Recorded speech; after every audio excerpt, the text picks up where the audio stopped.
Hey guys, it's Vin again from The Better Gentleman, and today I'm going to be showing you how I do my trade-ins for my Samsung products. Something to keep in mind is that this is how I do my trade-ins, and this is not a guarantee that your product would be accepted as an acceptable trade-in by Samsung.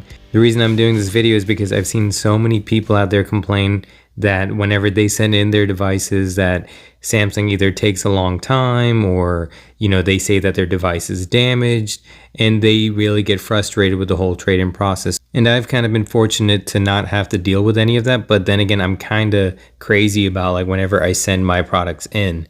And I've seen a lot of people make simple mistakes when they're doing their trade-in. So I wanted to go ahead and make a simple video to show you guys how I do it. So hopefully it will help you guys out. And for this video, I am trading in my Gear S3, which I traded in for the Galaxy Watch 3. But these steps should apply to any trade-in that you're doing through Samsung.com. Alright, so first step, you're going to go ahead and reset your device. Prior to doing that, make sure you get all of your information that you need off of it. So if you have any photos or whatever saved, make sure you go ahead and pull all of that stuff out. And for the Samsung watches, you're actually going to go ahead and reset the device using your phone. So you have to go through the Gear Wear app. And if you go down to general settings, it'll have an option for you to go ahead and reset your watch. And I've already gone ahead and done that to this watch, and this is what the end product looks like. It goes ahead and takes you back to the main screen.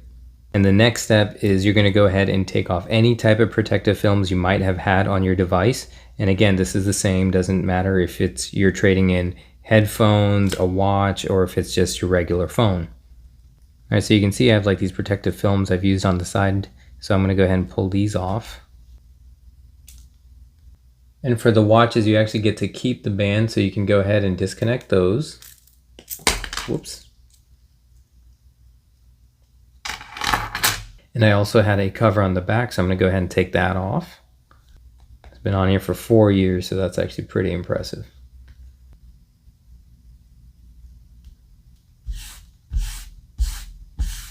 Alright, so that was actually a lot more difficult than I thought it was going to be, but after about 12 minutes I finally got everything off. So now what I'm going to go ahead and do is I'm going to wipe down the watch, make sure it's clean. So most of this is actually just going to be the adhesive coming off. It's just been on there for so long, it kind of became part of the watch itself. And again, this also applies if you have screen protectors on your phones. You can't have any of those whenever you give it to them. It's almost like they want your stuff to break in transit so they don't have to give you the money. So now we have our watch all set up, and we're going to go ahead and turn it off. Alright, I should have done that first. I actually would have made it a lot easier. Alrighty guys, so now we're going to go ahead and move on to the packaging. And so for the packaging, if you're doing a trade-in, most likely you'll be using the same box that your new device came with. And so it's very important whenever your new device does come in that you save this little packaging that Samsung uses. I mean, I guess you don't really need to save this, but it really does help out. And if you see like whatever your device is, if it's a watch, if it's your headphones that you're trading in, or even if it's your regular phone, this is a huge box. And so this packaging is going to help prevent it from moving around as much. But even with having just this, I like to go ahead and take one step further to protect my device, because there's a lot of things that can happen in transit, and you want to make sure this gets to Samsung safely. Because if it doesn't, if in transit they crack the screen or something like that happens, then they'll charge you the difference. And also, before you go ahead and put it in the box, I would also like to take a bunch of photos from every single angle as documentation of what the device looked like. It's not necessarily going to save you if like your device does break in transit, but I've seen a couple people on Reddit post that like because they had that type of documentation that Samsung went a little bit easier on them, and sometimes they even went ahead and gave them the full credit.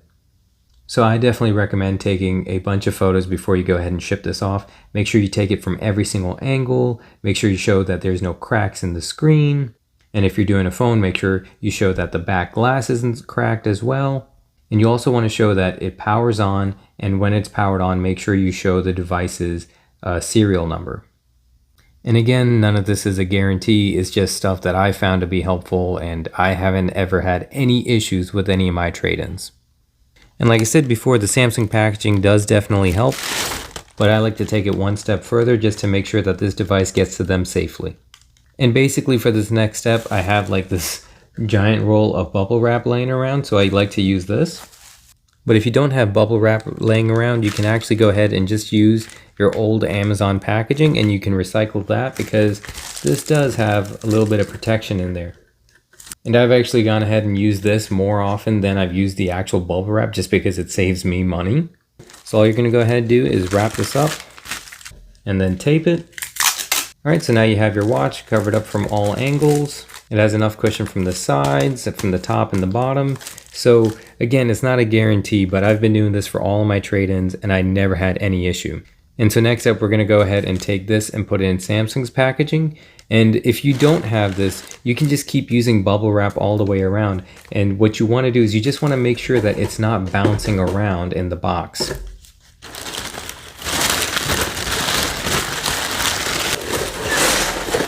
And you wanna form this in a way so it doesn't move around too much inside the box. All right, so next up, you wanna go ahead and get your return shipping label. And with that, it's gonna have a packing slip we're gonna put inside the box. And this packing slip basically has your tracking ID and your order ID, and it has information about the device that you're trading in to make sure that whole process goes very smoothly.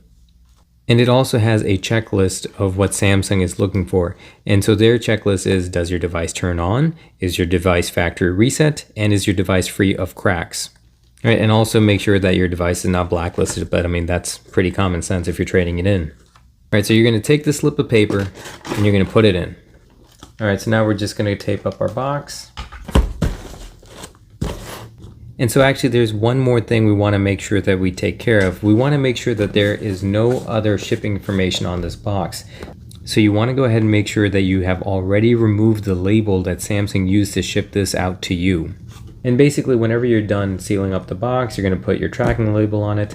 I have already done that, but I don't want to show you guys where I live.